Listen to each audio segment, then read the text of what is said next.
Welcome back to my YouTube channel. আমার dietician and diabetic educator খুশি মুখার্জি। আজ যে বিষয়টা নিয়ে এসেছি আপনাদের সামনে অত্যন্ত গুরুত্বপূর্ণ একটা বিষয়, সেটা হচ্ছে সারা দিন ধরে খিদে পাচ্ছে, খাবারের প্রতি কোনো কন্ট্রোলই হচ্ছে না, এমনকি ভরপেট খাওয়ার পরও যেন মনে হয় একটা মিষ্টি খেলে খুব ভালো হয়।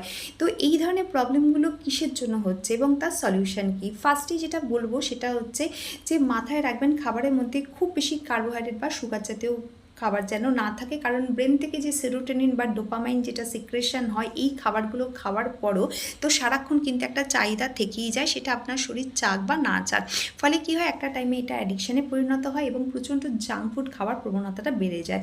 যদি এই ধরনের সমস্যার মধ্যে যদি পড়েন, তাহলে সবার আগে চেষ্টা করবেন একটা ফাস্টিং করার এবং সেই ইন্টারমিটেন্ট ফাস্টিংটা বজায় রাখার চেষ্টা করবেন, তাহলেও কিছুটা এই সাইকেলটাকে আপনি রিভাইভ করতে পারবেন। আর খাবারের মধ্যে কার্বোহাইড্রেটের যেমন প্রসেসড কার্বোহাইড্রেট, মনে করুন আটা বা কেক, পেস্ট্রি, এই ধরনের খাবারকে বাদ দেবেন, প্রোটিনটা খাবেন, সঙ্গে ফ্যাট খাবেন, আর হচ্ছে নন স্টার্চি ভেজিটেবলসকে অতি অবশ্যই রাখবেন। সেকেন্ড হচ্ছে, যখন খাবারের মধ্যে আর্টিফিশিয়াল সুইটনার যখন প্রচুর থাকে, যেমন মনে করুন ডায়েট সোডা, যেটাকে আমরা হিডেন সুগার যেটার মধ্যে থাকে, মানে যেটা চিনির থেকেও খারাপ, এটা কি হয়, এটা শরীরের মধ্যে কিন্তু একটা হাঙ্গারকে কিন্তু বাড়িয়ে দেয়, মানে সবসময় কিন্তু একটা খাবারের ইচ্ছাটাকে শরীরে বাড়িয়ে দেয়। যদি খেতেই হয়, স্টেভিয়া আপনারা ইউজ করতে পারেন। আর একটা হচ্ছে, যদি ওয়েট খুব বেশি হয়ে যায়, তাহলে সাবকিউটেনাস ফ্যাট এবং ভিসেরাল ফ্যাট দুটোই বেড়ে যায়। ফলে কি হয়, একটা ইনফ্ল্যামেটরি মার্কার যেমন সাইটোকাইন, এটাও কিন্তু শরীরে অত্যাধিক হয়ে যায়। ফলে এইটা কি হয় না, আমাদের ব্রেনের যে লেপটিন হরমোন যেটা বেরোয়, যেটা আমাদের জানান দেয় যে আমরা ফুল, এই হরমোনটাকে কিন্তু আটকে দেয়, বেরোতে দেয় না। ফলে আপনি খেয়েই যাচ্ছেন, কিন্তু খাবারের উপর কোনো কন্ট্রোল থাকছে না।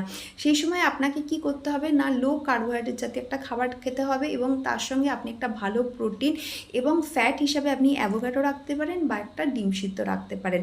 নেক্সট যে পয়েন্টে আসবো সেটা হচ্ছে, ঘুম যদি কম হয়, তাহলে কর্টিসল হরমোনের লেভেল অনেকাংশে বেড়ে যায়। ফলে কি হয় যে আপনার কর্টিসল হরমোনের জন্য ব্লাড সুগার লেভেলও কিন্তু উঠে যায়।